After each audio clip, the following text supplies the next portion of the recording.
tight. Uno, dos, tres, cuatro.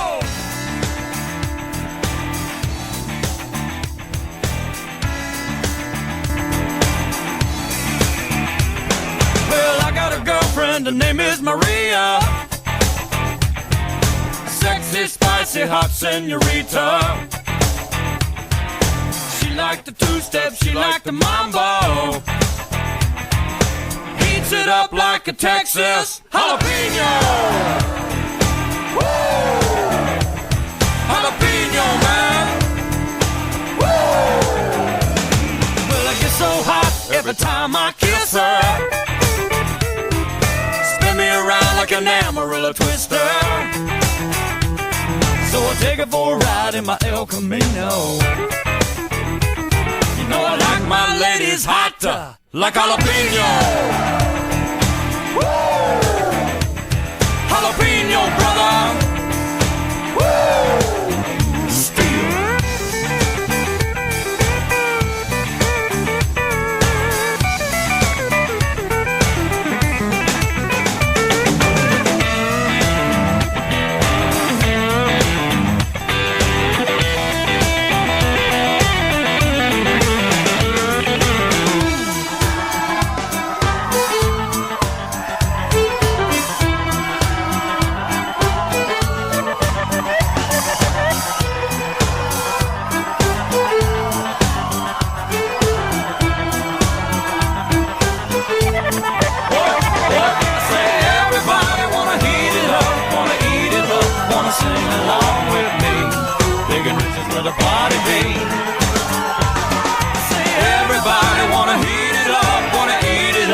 Sing along with me.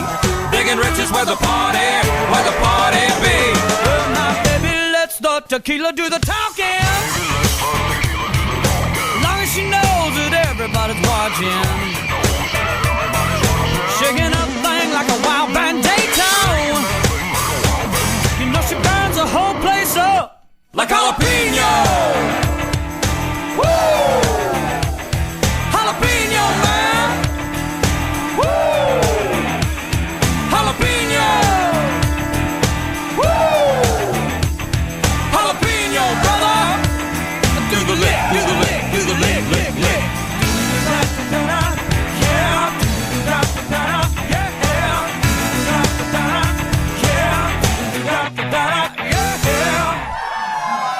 Thank you. That's a great song. That's an album called Coming to Your City. And that's a band called Big and Rich, whom I've featured on this program often before. And that's a track called Jalapeno. We call them jalapenos, but then again, what do we know? Good morning. The number to ring if you want to contact. Are you okay? Yes. You nearly died, man. I did. I heard you almost expiring. Stephen rang me on his mobile just there, and he said, well, what somebody... You see? It's still there, but I've got a glass. Emma got me a glass of water. I'm worried about you because a week ago you had this. And if I had a cough a week ago and I still had it a week later and it was getting worse, I would think to myself, maybe perhaps there's something wrong with the old mainspring. 3 weeks. 3 weeks is a long time. coughing. Have you seen something about this? No, wait a minute. I was coughing before you went away.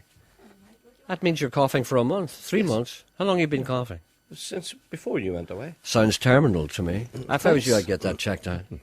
The number to ring if you want to contact this programme, if for whatever reason, is 08459 555 678. The email address is gerry.anderson@bbc.co.uk. And, of course, the text messaging service is 81771. I see with some sadness that the movie actress Jane Russell has passed away. Jane Russell has died. What a shame. Yes. She was a great age, though, in her 90s, as far as I know. And there's a bit of a connection with her and this city. Absolutely. I don't know if people Wonderful realise story. this or not. It's a great story. Story. The story is this. There was a young lady who was born, a lady called Hannah McDermott. A young lady married. She lived in a very deprived area at that time, post-war, Derry/London Derry, called Springtown. Springtown, apparently, I know this to be a fact because I remember it. It was an ex-World War II American Army base, and it was made up of empty Nissen huts. A Nissen hut, of course, is a hut just basically made of corrugated iron and a few bricks. And nobody could get houses here for reasons that are well documented. And so people were living on top of one another, and people squatted into these huts. And the thing that I remember, Willie Deary, a friend of ours, written a very good book about that very subject, and he tells the story very well. What's the name of that book? Do you remember? Just called Springtown Camp. Springtown Camp. Yeah. Anyway, people squatted into these huts, but there was nothing in them. Can you imagine a corrugated iron hut with nothing in it, no heating, no water, no nothing? And the people squatted into them, and they loved them because what they said was they had something that they never had before. What was that something? Space. Space. They never had space before. Anyway, they squatted into these huts, and they defied all attempts to get them out, and they lived there for years and years and years. Anyway, this lady, Hannah, she lived there, and she had 2 children. She married and had 2 children. But eventually she moved out, and she went to London. And she had a very hard time, both in Springtown Camp and in London, and she had 2 babies, and she heard or read in the paper that American movie actress Jane Russell was trying to adopt a baby. And she offered her one of her children on the grounds that at least one of her children would have a life that she never had or she could never hope to have. And she was prepared. That's how desperate she was. She was prepared to give up one of her children. And this was a perfectly healthy woman and a perfectly healthy husband, perfectly healthy family. But they had nothing, and they went through this life of deprivation. This sounds like I'm making this up, but this is absolutely true. So Jane Russell adopted her baby boy. And there was all hell to pay. Apparently it was easier to adopt a child from Northern Ireland because of some little quirk in the adoption regulations. It would have been more difficult for her to adopt a child in mainland Britain. You see, so there was a thing. And do you know who Howard Hughes got involved in it? It almost destroyed Jane Russell's career. Because there was so much of a furore and a hullabaloo about it that Howard Hughes demanded that she give the child back, and she refused. And Howard Hughes, Jane Russell, and this wee baby. And that baby is now a grown man in his 50s, and he lives in California. And what a great story. In a pop group himself. Ended up as a drummer in a pop group. But the sad thing of the whole story was when the mother was handing the baby boy over to Jane Russell, as Jane Russell took the wee boy into her arms onto the plane, as she was walking away, the mother of the wee boy called to Jane Russell and said, his name is Danny, or whatever his name was. She didn't even know his name. She called after, his name's Danny. That's right. Yeah, that's how sad. Well, Jane Russell, of course, became famous, very famous, because of the Howard Hughes film, The Outlaw, and she had the cantilever bra. Remember that thing? Which she never wore, by the way. But she became very, very famous. She starred in a film called Gentlemen Prefer Blondes with Marilyn Monroe. And just think of that. What a great connection. Is that with candles? Pardon? What's that? Cantilever bra. Is that the thing you put It's candles in? No. That's a chandelier. Oh. Okay, she became famous for the chandelier bra, which you put candles in. What a great idea for a Saturday night. I thought candelabra. Is that not a thing for candles? No, cantilever. It's an cantilever. architectural term. But a candelabra is... Candelabra. A candelabra is for candles in it. So you wouldn't put candles up there. No. She had a... Right. Can we just pretend you never said that? Okay. Dear very old swan neck, I haven't seen the King's speech yet. That's all over the place last night. Yet, so I'll reserve my judgment, yeah, believe me. But since your considered opinion that it's crap, yes, it is crap, may I suggest you let Sean watch it and give his critique. If he likes it, it is crap. People think Oscars go to great films, but I Google for Oscar-winning films, and they include Four Weddings and a Funeral, Braveheart, and Forrest Gump.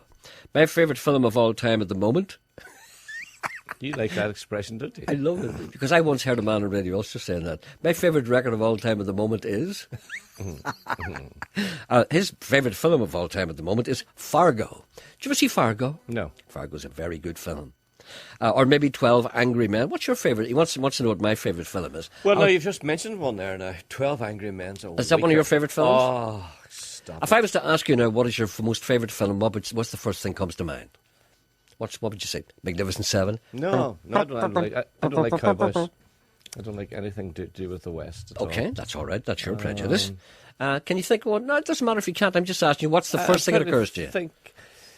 You see, you've put 12 Angry Men into it's great. Was that the one? Was that the one that would have occurred to you if I'd asked you if I hadn't mentioned 12 Angry Men? No, and I would have thought fleetingly of Brief Encounter. I thought that was great. That's your feminine side coming through. What It's else? a love story. Yeah, it's a great. It's unusual you should pick that. Mm-hmm. How revealing that is. Is that right? That you know that you haven't got a romantic soul. I would have thought that. On the comedy side, it's a mad, mad, mad, mad world. That one. And support your local sheriff. Uh-huh. All 60s movies. Yeah. But I mean, that's okay. I understand that. That's when you peaked. But apart from that, Ask me what my favourite movie is of all time. tell us this, Gerry. What's your favourite movie of all time? at the My present favourite, moment? funny, thank you, Sean, for asking me that. Many people ask me that, and sometimes I hesitate. But today, I have no hesitation whatsoever. What is it you asked me? What's your favourite film of all time? Okay, let me consider that. My favourite film of all time at the moment has to be a film which is more of a play than a film, but I went to see it one time, and I have to say that if pushed, I'd say this is my favourite film of all time. If somebody said to me, I want you to go on this desert island, you're not going out of there for a very long time, but we'll give you this one film and a DVD. Which film would you prefer to bring with you? I would say it's this one. And do you want me to name it, Sean? Yes, what is your favourite film of all time? Glengarry Glen Ross. Ah, stop it. It is. Yes, I want that too as well. It's my favourite film. That's very good, yes. Dear Gerry, being an aficionado, should I say, of Radio 4, there's nothing I like better than getting into a hot bath with a glass of wine, a couple of candles lit in a candelabra, and smoking a cigar. Whilst I'm indulging myself in one of life's little pleasures, I would have the wireless tuned to Nicholas Parsons' Just a Minute show at 6:30 on Radio 4. This week's new contestant was your old friend Terry Wogan. Although Terry had difficulty in grasping the rules of the said quiz, which are repetition, deviation and hesitation, I have to say that he was hilarious. At one point, I nearly swallowed the soap. Is it not about time you found yourself on such shows? Well, you know, I don't know if I've talked about this before, but I have been asked to go on those shows. And I've why? always refused. Why? Well, I got into trouble one time for describing one of those shows as such. You see, I can't be part of any ensemble. There's something deep in my nature that rebels against panel shows. I can't do them. I've tried them before. I think it's a shyness. No, I just don't like the people in them. And I don't like being in the middle, and I don't like the competitiveness, and I don't like sitting trying to be funny and trying to be smart and trying to be clever with people trying to get one over you.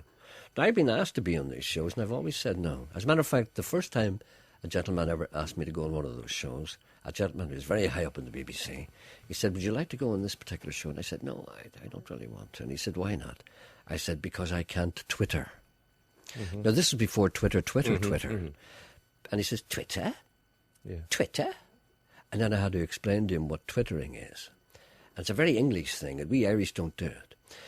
Irish people don't Twitter, except some people do in Hillsborough. It's this kind of talking about nothing. We do it, we banter each other, but we don't do it. It's a very English thing. It's called twittering. It's like Sandy Toksvig does it. And it's on the One Show all the time. The One Show is all twittering. And you see, we can't do that. And I can't be part of a Twitter. And once I'm amongst twittering people, I kind of shrivel up and die. Although I might enjoy listening to Radio 4, this does not mean that I've forgiven them for what they did to you. They didn't do anything to me. I did it to myself. Did you see my cousin last night? Woodrow Wilson? Yeah. I didn't see that programme. Did you watch it yourself? I did. And what did you think of it? Well, there's no... Okay, moving on. Yeah. Could you please play a request for a very special lady who works here in the DWP section in the National Return Letter Centre in Belfast? Her name is Nancy Wright, and she is an avid listener to your show. Is that listener to or listener of? Listener to, I think. Is it? It's very important to get these grammatical questions right. For instance, if I said to you, are you involved in, are you involved with? If I said to you, are you involved in golf? Are you involved with golf? I would say in. You see, you don't know. No, That's the type of golf. things people Twitter about, Yes. which I don't care about. John Humphreys would pull his hair out because of that. Did you That's why I see can't Anne talk to Robinson? Anne Robinson has got see to the the point now, interview? and she can't even look in the camera. I didn't. And she like can't wink. it. No, she cannot. She can't wink. She No, just she twitches can't. a bit. She And can't her see whole, that. Yes. whenever she winks at the end of the programme, her whole head goes. She's That's trying right. so hard to wink, but nothing moves because it's all jammed in. Her name is Nancy Wright. She is an avid listener to your show. Nancy is celebrating or commiserating the 10th anniversary of her 50th birthday. We know she is 60, as it's hard to lie when your birth certificate is written in papyrus. We all really like her, as she is taking us all out later for all the drink we can drink and paying for every drop of it. After a few drinks, Nancy has been known to ruffle her duffel at any passing man who happened to be in the vicinity. Yes, she can be a bit mad, but we all love her really. That's from the DWP section. I know a man who takes a bath, and on bath night, he brings into the bathroom with him his little portable radio. Mm-hmm. All right? Mm-hmm. He brings in the crossword. Yes.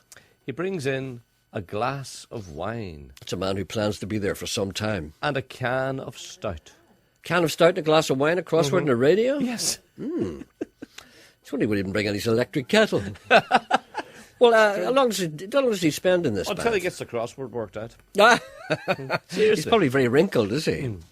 My husband and I found the little Jack Russell dog, which was darting around the road opposite the Botanic Avenue railway station, a vicinity that I know well. I often hang about outside it. We stopped and picked up this dog as it was wearing a pink collar. It is a very friendly little dog and obviously someone's loved pet. We have it at home, but unfortunately it is not very friendly with our own dog, and would appreciate it if you could announce that we have it. We'd be very grateful. Don't know if you do this sort of thing. Of course I do this sort of thing. This is the sort of thing that I'm here to do. A lot of people think that when they lose a dog that I'll be annoyed if the people will contact me. No, this is my life's blood. This is my life's work. This is my heart's desire.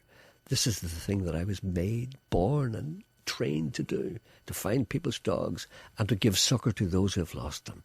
Never forget that. The number is 08459 555 678. Remember, the name is Anderson. I'm not like the others.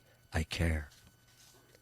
Does that sound convincing? Do you know what? I never liked train stations nor bus depots. That's because it reminded you of the time when you were an immigrant and had to go to Birmingham to ply your trade away from the dole and the greyness that was Derry-Stoke Londonderry. I always feel that when I get to a train station, or indeed a bus depot, but in particular a train station, that I have to get on that train immediately. I arrive there. You know, there's no time for buying a paper. There's no time for going to the bathroom. There's no time for anything. You get your ticket and it's a mad dive to get on that train to get... Because I always think the trains want to sneak out without you and leave you. Has the train pulled out today from Derry City? What's the next line? 1,000 memories linger in my mind. 1,000 memories linger in my mind. Why do I have to go? Why do I have to go? It's such a pity. It's such a pity. And all the dear old friends I leave And behind. all the dear old friends I left behind. Would you not feel the same way? What's Would you the want next more? line? Yeah. As I gaze beyond the... As I gaze beyond the harbour, I'm recalling. As I gaze beyond the harbour, I'm recalling Familiar names. I know this one. Familiar names like Doherty and Coyle. Through misty eyes, I feel Through misty eyes, a teardrop burning. I feel a teardrop burning. Goodbye to my old hometown. Goodbye to my old hometown on the file. That's very good. Do you hear the emotion there? Yeah. But do you not feel the same about train stations? I love train stations. It means I'm getting out of here. Unlike an airport's different because you have all this information all around you, and people called you that they go to gate here and go there, and you're comfortable, you're relaxed, and you can sit back and you can watch people walking back and forth, and you can nosy in, and you can eavesdrop in conversations. I wonder, is that her husband? I wonder what's going on. I wonder where they're going. No, you can play all these games. Yeah, but that's the games that you play. That's because you're now It's like Jenny. an hotel lobby. You get a big hotel. I love sitting in big hotel lobbies and you watch people going out and you wonder, are they fighting? I wonder, are they having an affair? All these sorts of things. I've had a week like this. I mean, I've had a very unusual week this week. I've been encouraged by what's been going on in Libya. You know the way they've sent battleships and planes for people and they're taking them out of Libya. Mm-hmm. I've been spending every night down the dock. I'm waiting for the battleship to come and take me out of here. Gerry, I have a great idea for a new TV show. following on from CSI, CSI New York, and CSI Miami. I bring you CSI Stroke City. And alas, I feel you'll be in the original lineup. Scene 1. Grissom is confronted by a man's corpse as the hailstones and the sleet batter him. This is, of course, mid-June on Foyleside. His assistant approaches. What have you got there, boss?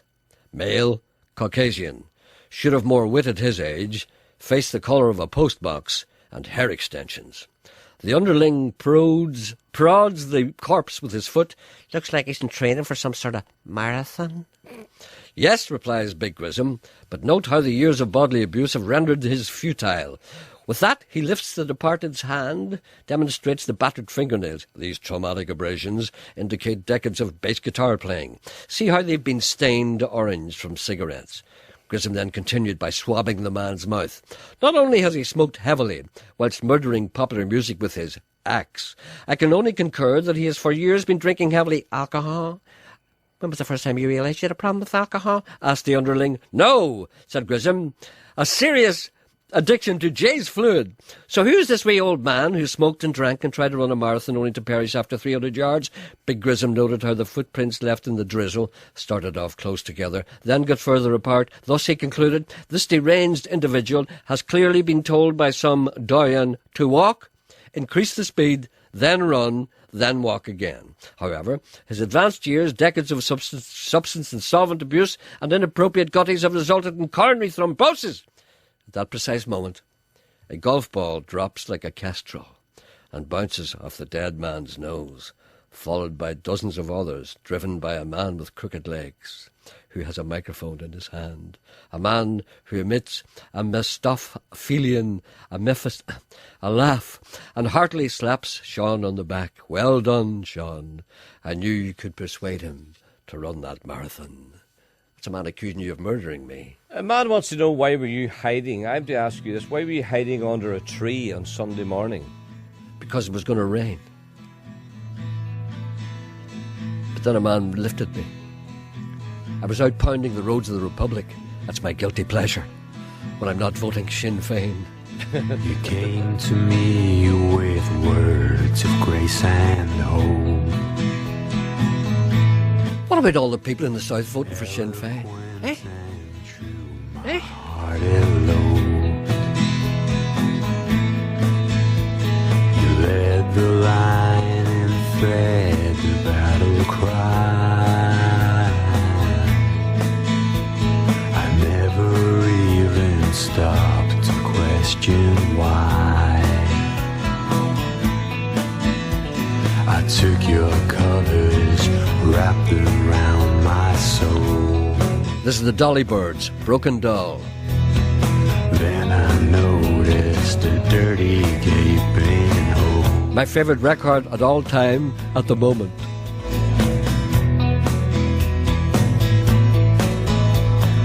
Then I saw what you had gone and done.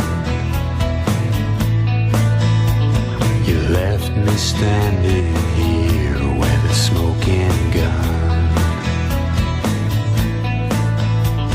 Of all the things you could have said, you went and left me here for dead.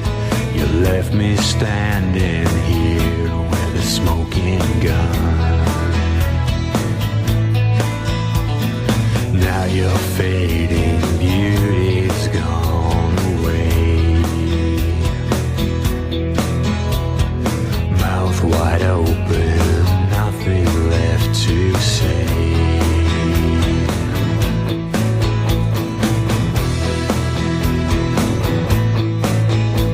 Seduction makes for such a painless fall. Break me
That's a band from Northern Ireland called the Dolly Birds. And hold on, what happened to my head? A band from Northern Ireland called the Dolly Birds, and that's a song called Broken Dawn. And a gentleman keeps ringing me and asking me, where can you get a copy of this? All I can say is I think it's on iTunes. Maybe somebody would tell me different. Irish songwriter Ryan Sheridan has been announced as main support to the script on their March Arena tour of Ireland, including 2 sold-out nights at the Odyssey Arena. And he's making his Belfast debut this Thursday night at McHugh's Basement alongside local alternative country outfit The 1930s. Go and get tickets for that, $6.50, McHugh's Bar, on Thursday night. On 92 to 95 FM and 1341 medium wave. This is BBC Radio Ulster. And at 11 o'clock, this is the BBC News with Keith Burnside. European judges have ruled that insurance companies can no longer take gender into account when assessing risk. Car premiums for young women are likely to rise considerably as a result. Here's the BBC's personal finance correspondent, Simon Gompertz. Insurers use an opt-out from European law against sex discrimination to charge different prices for car insurance, pension annuities and life assurance. Now they've been told that the practice will have to stop from the 21st of December 2012. Although women will benefit from slightly cheaper pensions, the widest divergence in rates crops up in motor cover, with some young men paying double the premiums that women of the same age would pay. Once the ruling is enforced, women drivers under 25 could be faced with an average rise in insurance costs of 25%, with less experienced drivers seeing 50% increases. Tens of thousands of people are continuing to converge on Libya's border with Tunisia as they try to flee the violence in the country. Many of them are migrant workers from Egypt. The United Nations Refugee Agency says the situation's reaching crisis point. Western leaders are increasing the pressure on Colonel Gaddafi to end the suppression of protests against his regime. The US said it was repositioning naval and air forces. A man is recovering in hospital following an assault in Antrim. 3 masked men, some armed with hammers, attacked the 47-year-old in Ballygore Road at around 8:30 last night. A Belfast company which owns a chain of pubs in the city has been placed into administration. Castle Street Inns Limited ran about half a dozen bars, including the Brook Lodge, Beckett's and the Blackstaff. All the pubs involved are leased to other operators and are continuing to trade. The company was controlled by the Hughes family, well-known publicans in West Belfast. It's understood it had come under increasing pressure from the Anglo-Irish Bank in recent months. A pleasant day is forecast. With the details, Cecilia Daly. Dry and mild today, with clouds breaking to reveal some sunshine at times in most places. Temperatures will reach a high of 12 Celsius, which will feel very pleasant in the light southerly breeze. Tonight, with less cloud, a colder night is expected with a slight frost forming inland. And in some rural spots, temperatures will drop to -2 or -3 degrees. BBC News. BBC Radio Ulster. Travel news. In Carryduff, delays can be expected on the Saintfield Road as work is being carried out between Carryduff Roundabout and the Cumber Road at off-peak times for the next 2 weeks. In Omagh, traffic control is in place on the Clanabogan Road at Price's Shop, so delays can be expected there. And Crawfordsburn Road near Bangor is closed from Estate Road towards Crawfordsburn until 4:30 today and tomorrow. Eileen Morner reporting. Travel news on BBC Radio Ulster. On Talkback with Wendy Austin today, should Christian beliefs stop you fostering? Then Fox and Fisk, the 2 Roberts on Libya, and Cameron's threat of military action. Terry's or disposable? Long-term debate, isn't it? What kind of nappies? Who'd have thought the SDLP's John Dallett would get involved? He wants encouragement for washable nappies. What's your view? Could youngsters here learn from those less fortunate? Joanna Lumley thinks so. Is she right? And Starlings, great pictures in the papers of them wheeling over the Lagan. How do they not bump into each other? Hopefully we'll find out. And you can join the debate on Talkback at 12.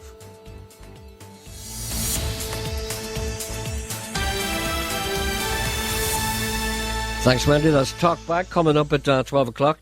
Welcome back. The number to ring, don't forget, is 08459 555 678. Email address gerry.anderson@bbc.co.uk. And text messaging service 81771. I've discovered I can't really talk anymore. Do you know what I've taken an interest in now? I can't imagine. Birds. Women? No, wee birds. Oh, little tiny birds. Aye. That's a sign of approaching death. Alex Guinness, the well-known actor, when he realised he was terminally ill, he comforted himself by looking out the window and seeing all the birds and said to himself, well, they don't seem to care what happens the next day because they live for the moment. I may as well do the same. That's what you're doing. You're trying to put off your impending death. No, I'm trying to identify these little birds. To me, they're all chaffinches. And I don't even know what it is. It's just a name that I just have. like the word chaffinch? I have in my head. Aye. Well, let everybody be chaffinch. Like saying that everybody's Maltese. No, there's a wee boy hanging onto the hedge the other morning, and he had a yellow breast. And nice yellow and green colours, and he was lovely. And I just you should have shot it, yeah. I wonder what you are. And then there's a wee boy sitting looking in the post, looking in at me this morning. And he was grey and black and lovely, lovely colours. You need one of them guns that Ashley Cole has. No, I don't want that. No. Listen, a gentleman writes to me and he says, did you not appear on a game show with Eamon Holmes at one time? Yes, that's correct. Well, that was different. I'm talking about... that was different. That's with May McFetridge and stuff like that. You do that because they give you loads of money. But you're not going to sit in a talk show on Radio 4 with Sandy Toxvig and Giles Brandreth and Marcus Brigstock. For God's sake, woman, have a bit of sense. That's different entirely. Do you know what reminds me of... that was the first time I ever realised what it takes to be good on television. Eamon Holmes, we did a programme, I think it was on UTV, it was called, what was it called? Mix Maxter, or whatever it was all called. mixed up. Oh, that was very good. I was quite vexed. I was never asked. You're never asked. No, they kept asking you. Well, it was a moment of madness. Remember, on UTV used to make programmes. Hello, darling. That's what they do now. Oh, you know you want to. Name that word. Anyway, Eamon Holmes. When I first went down to do a few of those, Eamon Holmes was the presenter. And Eamon Holmes, very nice guy. And what happens is you do about 4 or 5 of them one after the other. It's like a kind of an assembly line. And the audience is wheeled in and they're bored stupid. But they like it because they can sit and watch him at home. They say, God, look at him, he's great. Look at him. So anyway, at the start of the programme, you see Eamon stands there and he goes on and does his spiel and then you go on. But you stand there for a moment with him. You see, and I've been chatting to him. I'd been talking to him during the day, of course. Everything was okay and we're all scruffy. Wearing your old jeans and stuff like that, and then you get cleaned up when you're on the TV, and then you go on the TV and you're cleaned up. So I'm standing there, and beside this monitor, waiting to go on, and Eamon comes out, and he looked as if he hadn't changed, And his tie was funny, and he hadn't shaved, and he hadn't even combed his hair. I felt like saying, there's Eamon, you're on the TV, you just wouldn't do something with yourself. And I looked at him, I said, he's going to go on like that. And then he went on. I never said anything, of course. It's none of my business. And then he went on, and I looked at the monitor. He looked great. There are certain people who've got a face like that. It doesn't matter what you do. You look great in television. But I look terrible because I don't have that face. Camera doesn't like you. Camera likes me. It only likes you because you give it money. No, I was told that. See me putting music on? Yeah. This is Justin Black, an American living in Derry, Londonderry. Very talented singer-songwriter. This is from his new album. This is called Little Miss Naked You. Turn your head away. I remember a time when I loved a girl. She lived on the other side of my broken world. I lived in a house made out of broken homes. A little bit of smoke, some dried up coke, and sticks and stones. I've got a story that I'd like to tell about our goodbye, and babe, I wish you well. There's no glory for me, it's only hell. Be sure and speak up if it rings a bell. Clash, clash, give me that stash fast. Before I crash, I'm done, just begun. Damn girl, you're so much fun like cash. Have a bash, said where's the cash? Well, I don't got none. I should have run before her shirt buttons came undone. Well, there's no mistake in you, Little Miss Naked You. Well, there's no mistake in you, Little Miss Naked You. There is no point, no, just a memory. And she follows me around like a bad disease. Please, Mr. Breeze, blow her back to me. Don't leave, I need, you know I still believe. I've got a story and it's already told. Stop me now when you think it's getting old. There's no glory for me, still I won't fold. Mr. Breeze, you've only gave me that clash, give me that stash fast. Before I crash, I'm done, just begun. Damn girl, but you're so much fun like cash. Have a bash, said where's the cash, cause I don't got none. I should've run before a shirt and buttons came undone. There's no mistake in you. Well, there's no mistake in you. There's no mistake in you. Little Miss Naked you.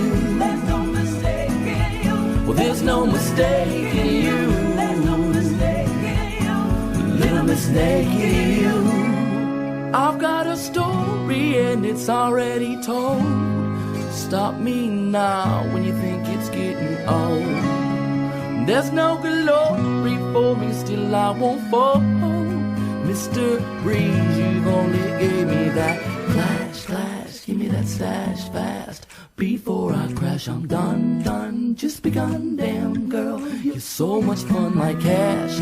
Have a bash, said where's the cash, cause I don't got none. I should've run before a shirt buttons came undone. There's no mistake in you. Well, there's no mistake in you. There's no mistake in you. Little Miss Naked you. There's no mistake in you. Well, there's no mistake in you. There's no mistake in you. Little Miss Naked you. There's no mistake in you. There's no mistake in you. There's no mistake in you. Would you be my girl?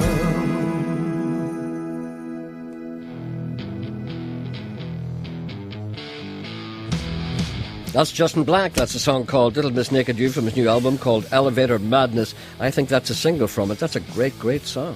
Here's a great, great band called the Electric Moccasins. They used to be called something else, but now they're called that. Notice how I couldn't remember any of the words. They used to be called Circadian. Stumble down that path so heavy trod upon.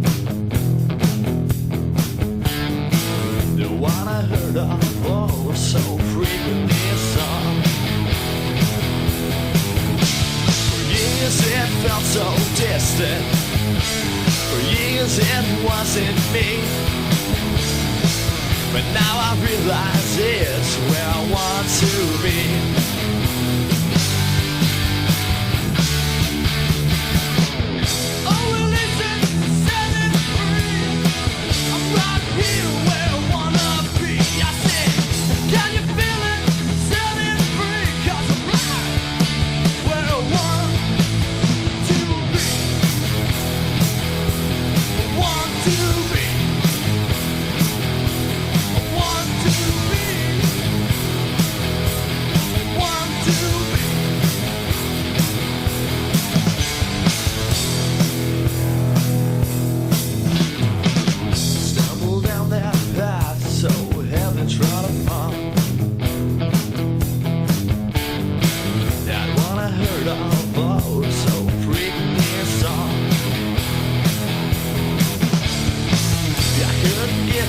Silver, you couldn't give me gold.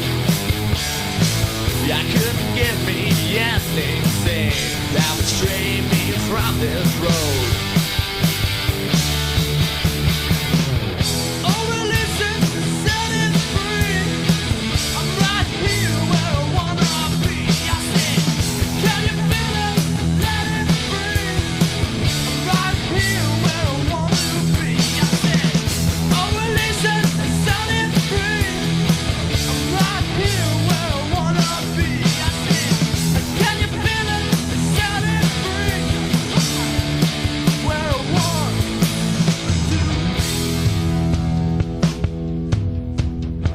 You couldn't give me gold.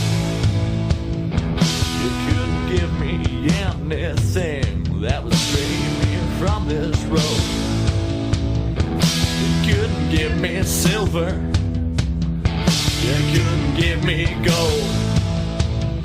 You couldn't give me anything that would stray me from this road, yeah!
Oh, if I was 19 again, that's the band I'd like to be in. That's Electric Moccasin. Sorry, did I say something funny? No, I was just laughing at Ken there behind you. I saw him. Yes. I made no reference to him because he's beyond contempt. Yeah.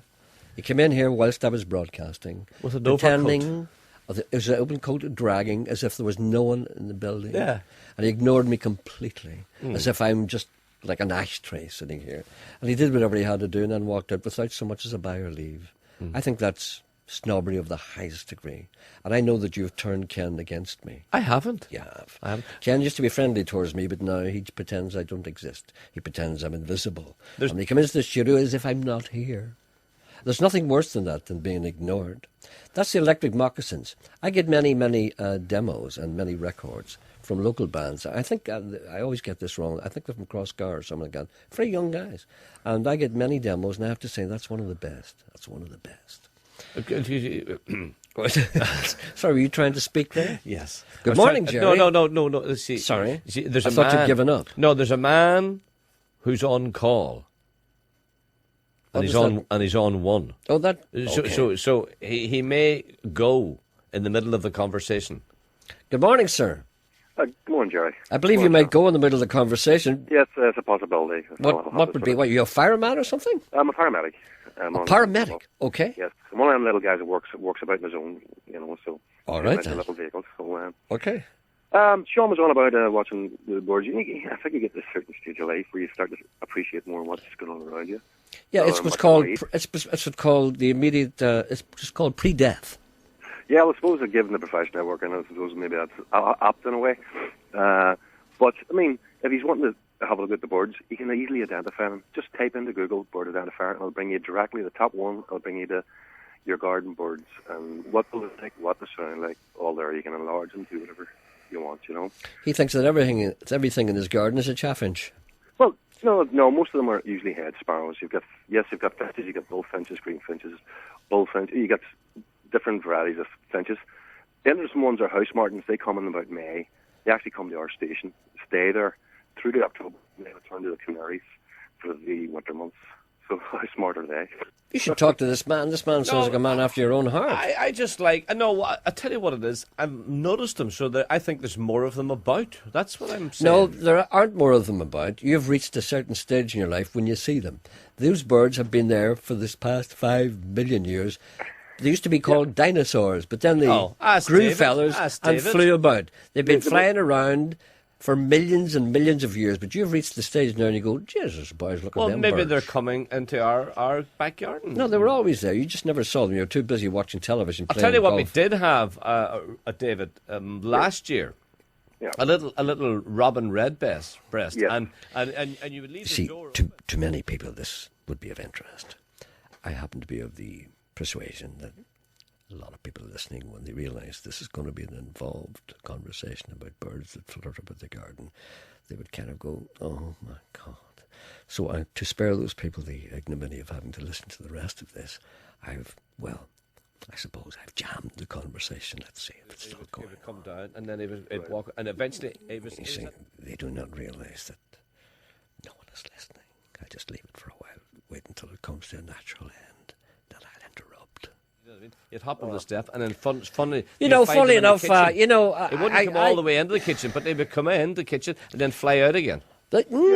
All right then. Well, that's great. David. Yes. Are robins territorial? Are they? They are very. They're on their own.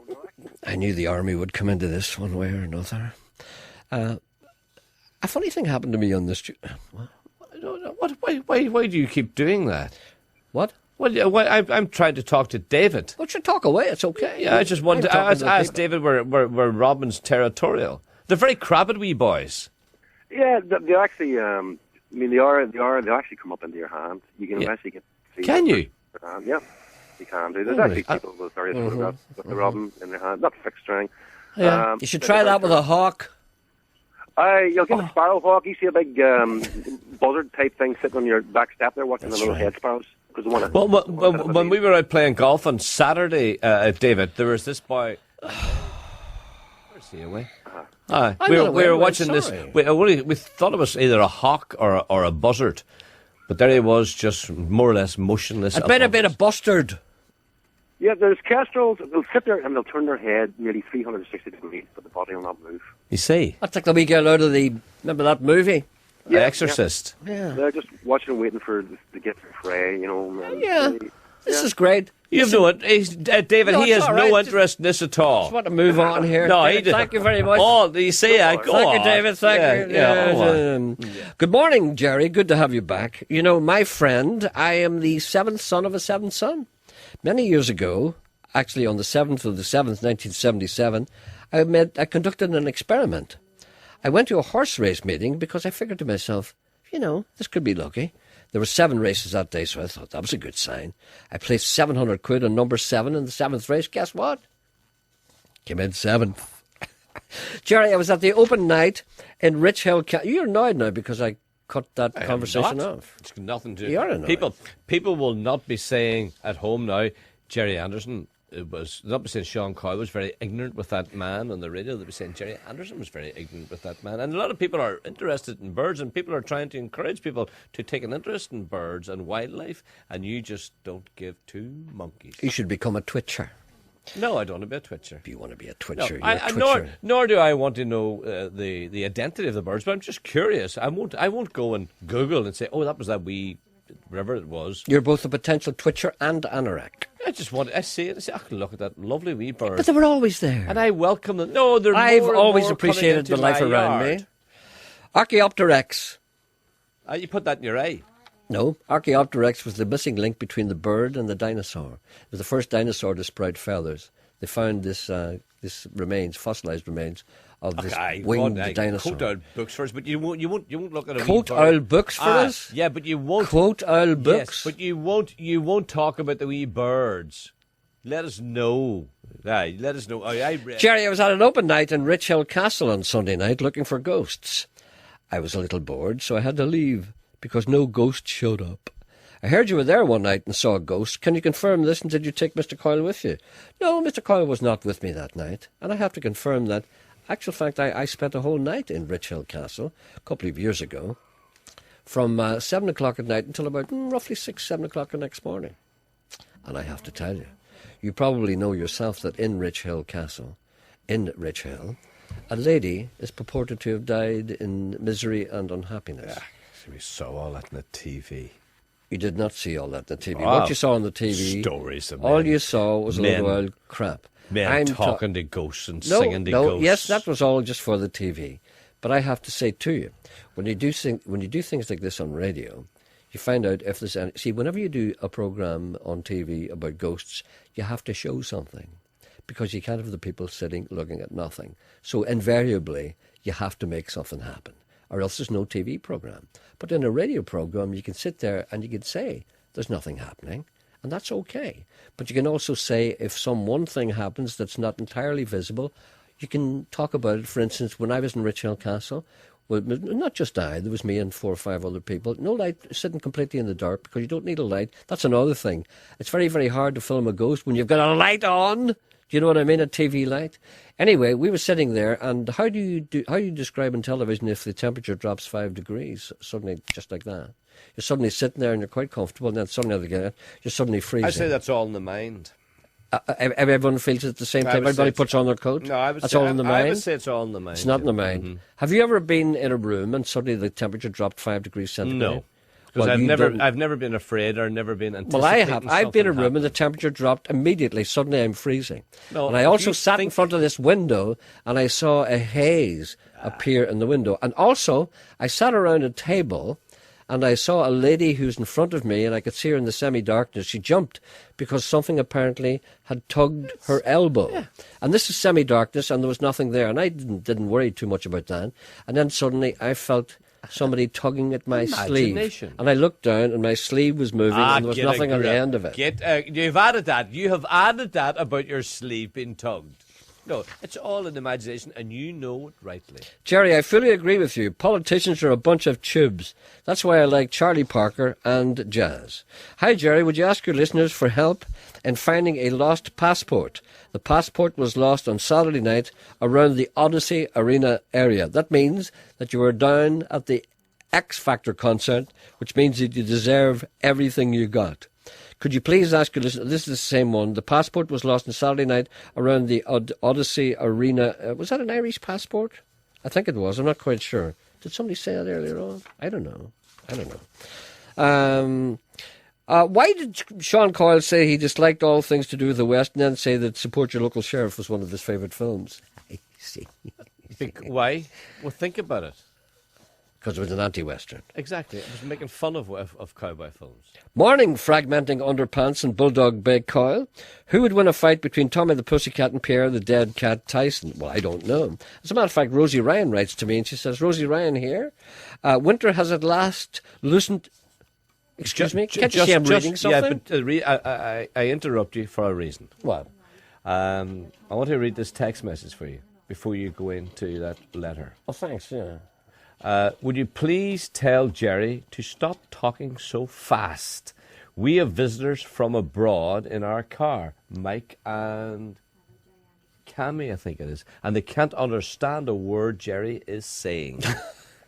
So there you are now. You are a Radio 4 former, well, to this day, a Radio 4 presenter. Yes, indeed. Yes. So could you please slow down? Yes, I will, Sean, because I'm always aware that many people not from this country would occasionally visit us, and driving in other friends' cars across the province would probably accidentally put on the radio and hear a man speaking very quickly and say, "Cheers, boys, I have no idea what your man is on about, hey." So I will speak slowly like this. That reminds me of Big O's joke. Stop it. Did you see the eyebrow Woodrow Wilson did on him? I didn't see that program last night. That's where I get it from. See, it's hereditary. It's like a benign cyst. There's a call. Is there? Hello, good morning. Good morning. Hello, who's this, I wonder? It's Victoria. Victoria? Yes. How are you? Hello, I'm doing well. Good. I'm looking to find out if you'd put it on the radio. My grandmother lives in Bird Avenue in Donaghcloney. Now, a big stray cat, come tell her, he's a big black tomcat. And he had a big lump on his face. Right. So on Saturday night, I rang the vets after hours, and I took the cat in, and she said it wasn't an abscess, it had got bit. So she put a wee hole in it and squeezed it, and a load of green gunk came out of it, which wasn't very nice. What is this? Right, okay. Do you know what that's called? A pussy with puss. Right, go ahead. So she took it into another room, for my young girl was with me and she didn't like the look of it. So she took it in and she shaved it a wee bit and put a wee slice in it and got all the gunk out of it and brought it back in and should give it an injection, and she gave me a course of antibiotics for it, which I'm having to give it every day. So in 3 days' time, the antibiotics will be finished. Now, I paid for everything. I'm not looking the money back or anything else. It's just to find out who owns the cat, because it would take it round to him, whoever would own him. Well, I have to say that's very commendable and charitable of you to do that, and I commend you and congratulate you for doing that, taking a cat like that, which wouldn't have been a pretty sight. No, it wasn't, no. And you got it fixed, you got medication, you got Yes. surgery, and you got Yep. the puss out of the pussy. Yep. And, well done. Thank you very much on behalf of all animal lovers everywhere. And you didn't have to do that, and good girl. All right, thank It's a you. fine example to other people, a little kindness. Yep, doesn't So hurt. No. Tell me what the cat looked like. It's a big black tomcat, Uh-huh. and he's very friendly. Well, the people who would know that it probably had a big lump in its face, so it probably could go no further than that. Or maybe it had been bitten while it was wandering about. Maybe they wouldn't Yes, know at all. It's a yep. big black cat. And whereabouts did you find the cat? Well, it's my granny. She lives in Bird Avenue Bird Avenue. Where's that now? in Donnacloney. Donnacloney. Okay, Yeah. I know you told me that before, but I never listened at the start of any phone call. I never listened. I no, I tuned in think round the middle. It could have been bitten by a rat. Well, how charming. Thank you, Sean, for adding that. It could have been. Yeah, but that would account for the infection as well. Yes, yep. When was the last time you were bitten by a rat, Sean? No. Were you ever bitten by a rat? No. I was. No. I've never been in the same room as a rat. Yes, you have. Where? You're never further than 3 feet from Oh, I a rat. know that, but you never see them. No. There's probably rats. So, does it have any kind of identification on it, a collar No, or anything? no. Nothing like that? All as I know, it's a jet black Tom, and he's a big cat. Big cat. And he has a wee white bib and below his chin. Oh, that's handy.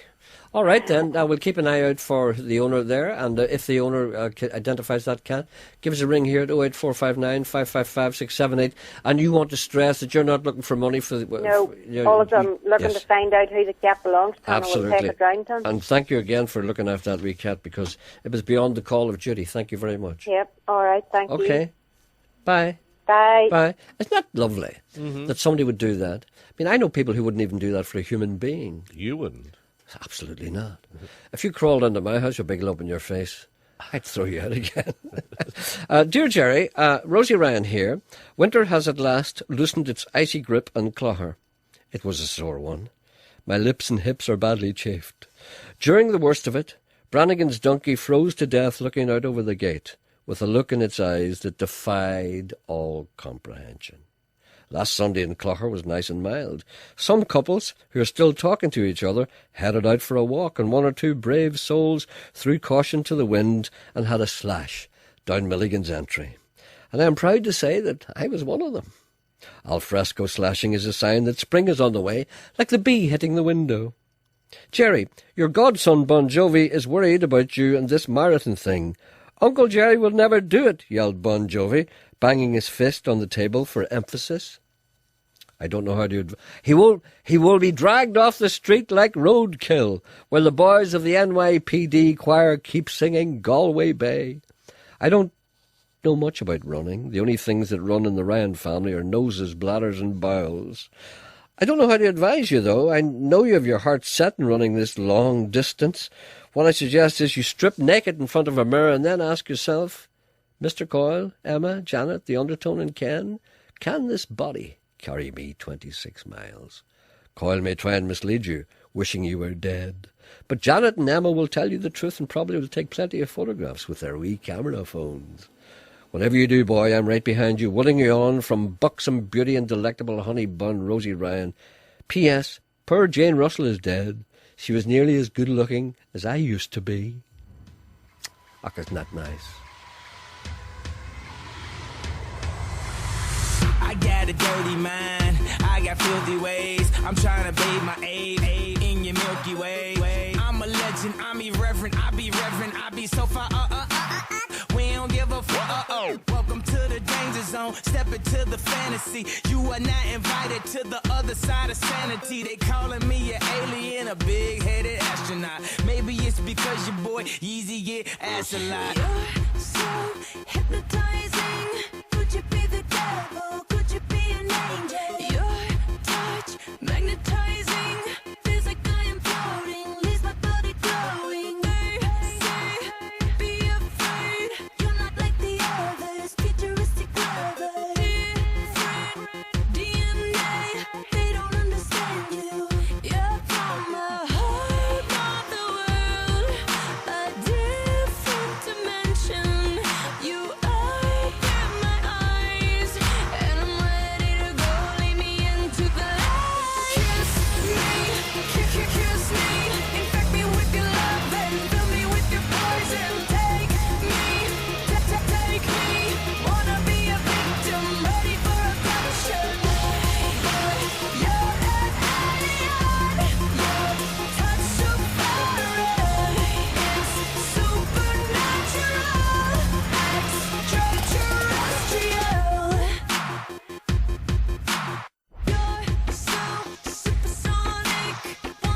in spaceships instead of cars. Cop a Prada space suit about the stars. Getting stupid high straight about the jaws. Pockets on Shrek, rockets on deck. Tell me what's next, alien sex. I'ma disrobe you, then I'ma probe you. See, I abducted you, so I tell you what to do. I tell you what to do, what to do, what to do. Kiss me, kiss me. Infect me with your love and fill me with your poison. Take me, take me. Wanna be a victim, ready for a passion. You're an alien. Your touch so far away. It's supernatural, extraterrestrial.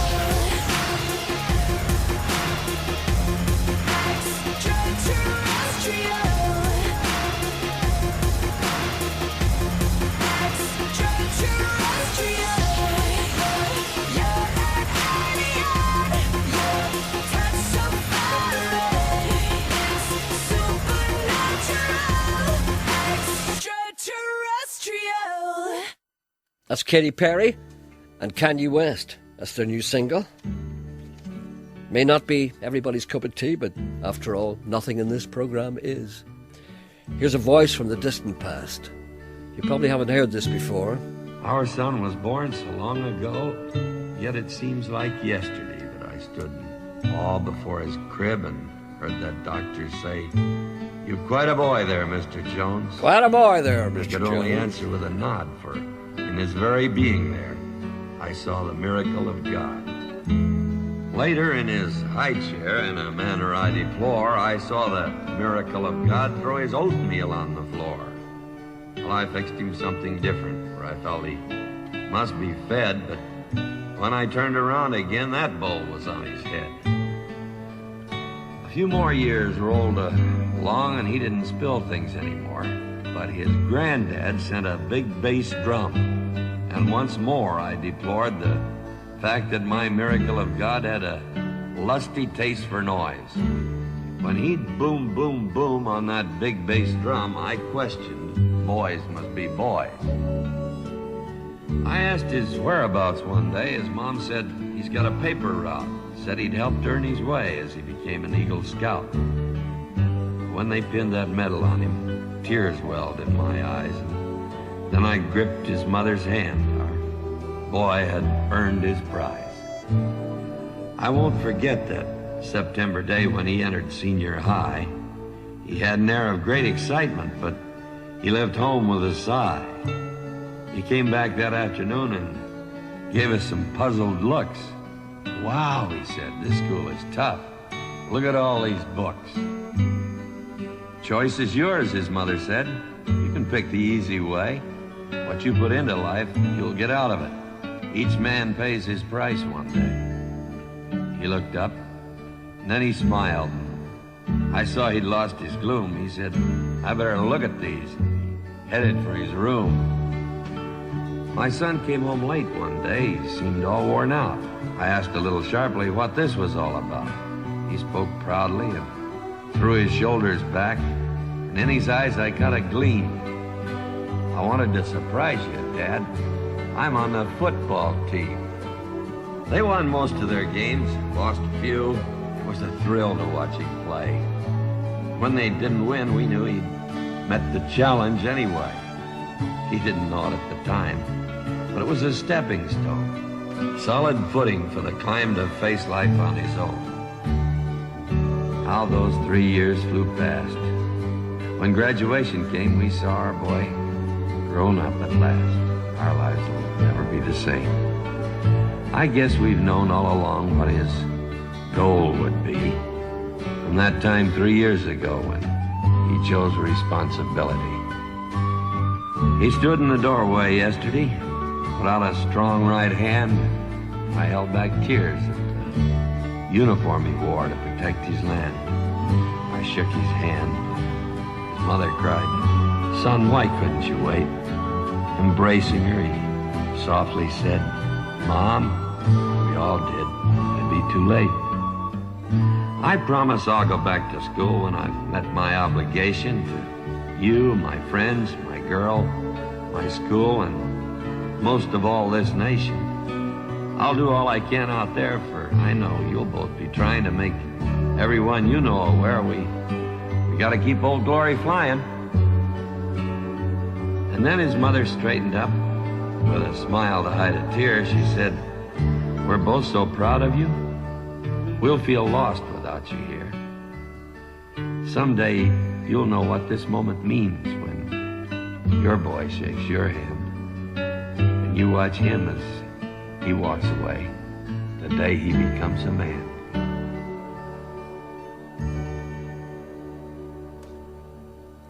And then he went to Iraq to kill strangers. That's John Wayne. That's an album called Why I Love Her. And that track is called, I can't remember what that's called. It's called, which one? What's that called? It's called America, Why I Love Her. It's called America, Why I Love Her. Did I just say Why I Love Her? It's called America, Why I Love Her. Thank you, Sean. Not at all. That's called An American Boy Grows Up. Gerry, I know you're a man of taste. Would you play I've Seen That Face Before by Grace Jones? Sean would not play it for me.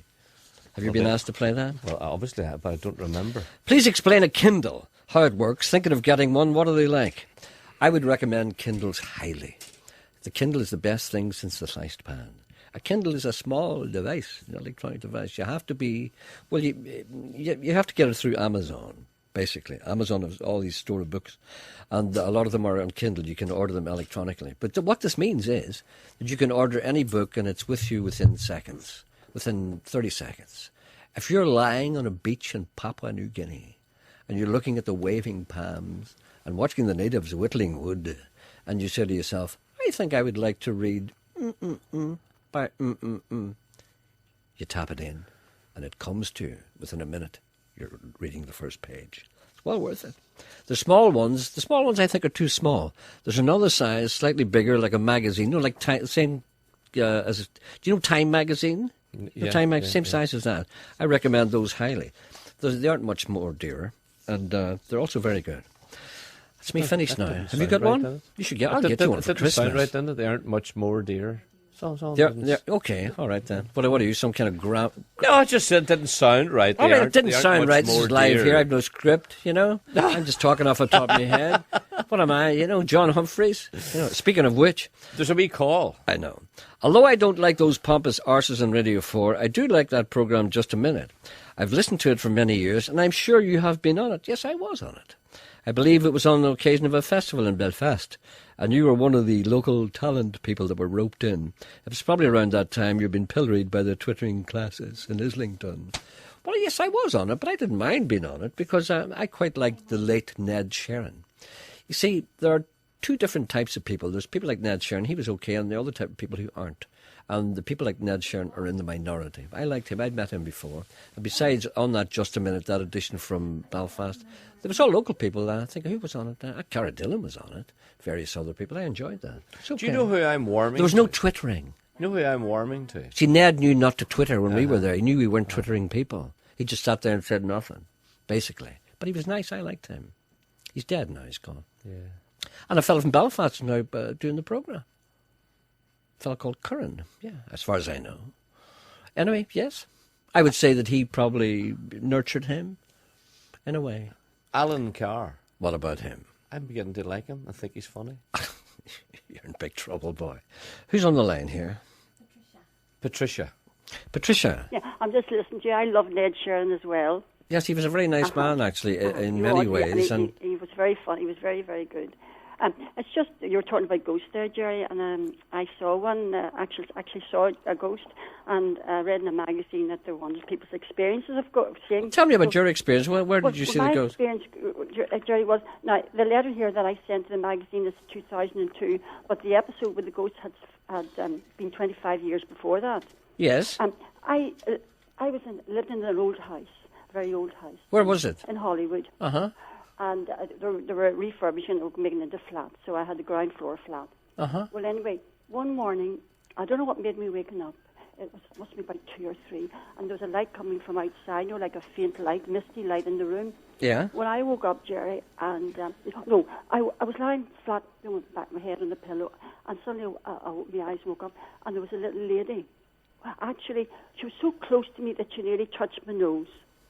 And she had like lovely brown hair with Yeah. grey through it, and she had this grey dress on, like a fluffy kind of grey woolen dress. What period did she look like? Well, she just had. She No, was modern day? Yeah, modern day. Yeah. About 25 years ago, that time, whatever. Uh-huh. And but of course, but she was quite elderly. Maybe it had been a few years before that. Well, but then her dress looked all right. It was grey, just a grey dress, and she had a belt round it, right? And a lovely, wee, sweet face, right? Yeah. So I said, "What do you want? What do you want?" And I jumped up, and I wasn't frightened really. Even after. No. What do you want? What do you want? And Gerry, she nearly touched my nose actually, but she looked at me, Gerry, straight. She lifted herself, and she looked at me straight in my eyes. She just floated away, but all the time she floated away, she kept her eyes on me, right, the whole way. And there and there. But the thing was, I never told anybody about it. Uh-huh. And of course, a few years later, I happened to say to a girl I worked with, the manager, Yeah. and we're talking about ghosts. I said, "Oh, I saw a ghost." And she says, "I don't believe you." She didn't believe in things like that. "I don't believe you." Uh-huh. And she says, "What's she like?" And I described her to you. And she said, that big old house that I was in, it had belonged to 3 sisters. Yeah. And they had apple trees and things, at our garden. And when they were all kids, they used to go there and they used to give them these apples, collect apples, and give them to them, all the children. And she was the last sister to die. She was the last one. She said to me, I described her exactly. Well, you see, I believe in all that. Yes, so do I, Gerry. And I wrote to the magazine, and they said that it must be very real, because I can remember to this day, because I could see it so clearly. Mm-hmm. Even when I'm talking to you, I can see her, Gerry. And so they say something about an aura, but around me. But I don't think people should talk about ghosts, because when people talk about ghosts, it somehow kind of cheapens it. Looks like some kind of, it doesn't sound right. Yes. But you see, what I'm sure of is that there's something going on out there that we know absolutely nothing about. That's right, Gerry. And it's nothing that I don't think it's anything that we can even imagine. No. It's something that is completely different, beyond our senses, and every once in a while it just comes into view. That's right, Gerry. I was just thinking the other night. I mean, Yeah. she just came from nowhere. Exactly. Where had she been, I think it's a kind of a parallel world there, I really don't know what it is. But it's not ghosts, and it's not spirits. No. It may be some essence of something. It's something to do with chemistry. There's something that we know nothing about. Paranormal, it's just a huge thing, because we know nothing about No, nothing. we So we don't know don't. anything about our own brains, for God's sake, even. Exactly. We don't know how. We don't even know how our brain works. How are we supposed to understand anything else? There's so much there, but yet we know so little. Yes, but I don't know. So William Crawley will always tell us. That's right. We've got Nolan to tell us. I know my other friend is Fergal Keane. I like Fergal Keane. Fergal Keane. I'm not sure about his beard now. Oh, no, definitely not. I think you should stop that. No, definitely not. Listen, nice to talk to you, and good to hear that wee story. Thank you very much, And love. Gerry, would you play for me sometime? I know he's your friend, and I think it's fantastic. Chris Christopherson. Yes, I've got photographs of him and I together. Oh, lovely. I've just got this little tape, and Gerry, it must be over 30 years old, and I play it all the time. Oh, great. I found some photographs of him and I together in a drawer. I must bring them in someday. Oh, Please do. I'd love to see them. Okay, thank you very much. Okay, love. bye-bye. All the best. Bye. Bye-bye. Raise the flag of stars and bars. Hello, John Wayne.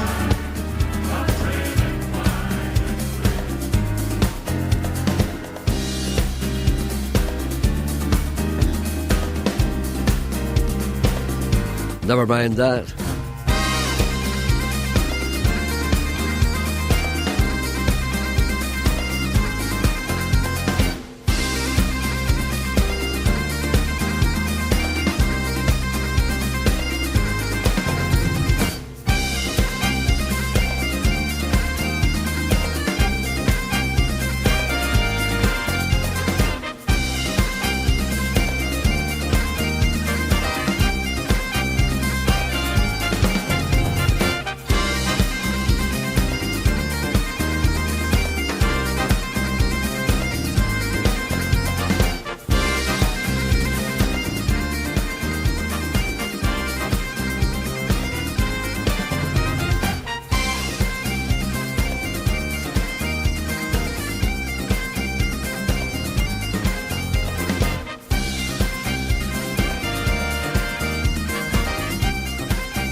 hitten, hitten.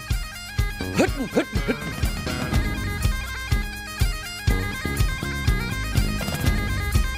Pass me the bottle, Ken.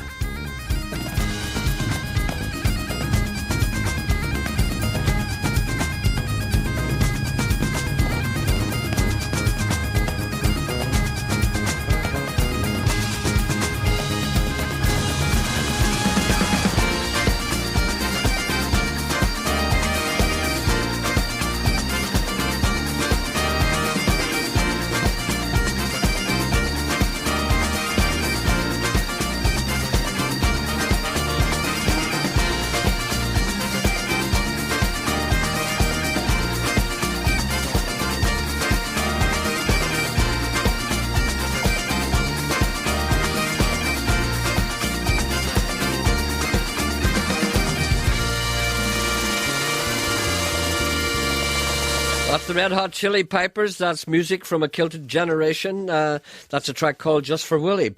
Good to hear Gregory Campbell on with the Fat Boy at 10:30. Now, you haven't done him for a long time. Why did you do him asking about Jane Russell's bra? I can't because I Go cough. on. I can't get there, you see. I really can't get there. I'm struggling because I've had a very bad cough. That's all the more reason why you should do Gregory, because Gregory always sounds as if he's got a sore throat. Poor Gregory. Ask about Jane Russell's bra. Ask me what it's called. You were mentioning Jane Russell's brassiere. What's the proper name for it, please? Apparently, we've a number of people who said it's called a balcony bra, but I think that's the prelude to a joke. I said it was called the cantilever bra. Another gentleman who works in this programme said it's called a candelabra bra, but I think possibly that's not the right one. What do you think yourself? I think, well... I don't particularly like talking about ladies' undergarments, especially live on Radio Ulster, Gerry. Absolutely, it's not a thing you're used to. No. I just thought I'd draw you out on it, just to see if you It's have a a word view I on don't it. like underwear. I don't like it at all. It should not be discussed. What about the word drawers? Does that come to you easily? No. I don't want to push you on that, but Minister, stop it. If I may probe you, do you know what I hate people saying? If I may turn to you. Aye. Why do people start saying that? I don't know. If I may turn to you, Minister. Look, you're coughing. I feel terrible. I feel as if I'm all you're not flushy. long for this I'm world. all flushy now too. You're terrible. I'm all... I'm going to play. I'm going to give you a break now. Maggie. I know. I'm going to play a little curio here. Maggie says she needs. What? She needs a frost-free freezer, 55 inches high, and if you can get her one, she'll donate to your marathon fund. Go on, say that again, will you? Maggie needs a frost-free freezer, 55 Frost-free fridge freezer. 55 inches high. Excellent. Never guess who this is. You will when you hear him, though.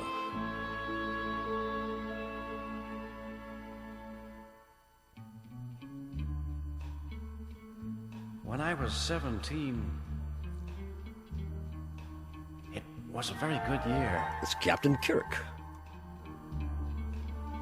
It was a very good year for small-town girls and soft summer nights. We'd hide from the lights on the village green when I was 17. It's a bra, Captain, but not as we know it.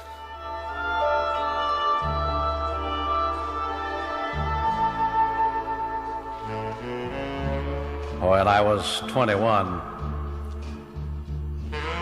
it was a very good year. She's going to blow, Captain! It was a very good year for city girls who lived up the stair. She can't take it, Captain! Perfumed hair that came undone when I was 21. What, 5?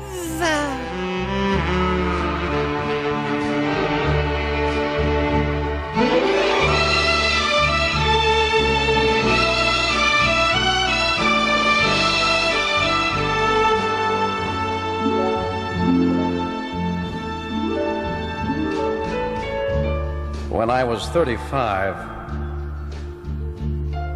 it was a very good year.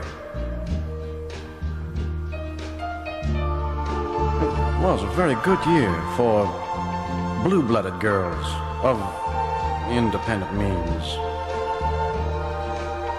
We'd ride in limousines, their chauffeurs would drive. When I was 35.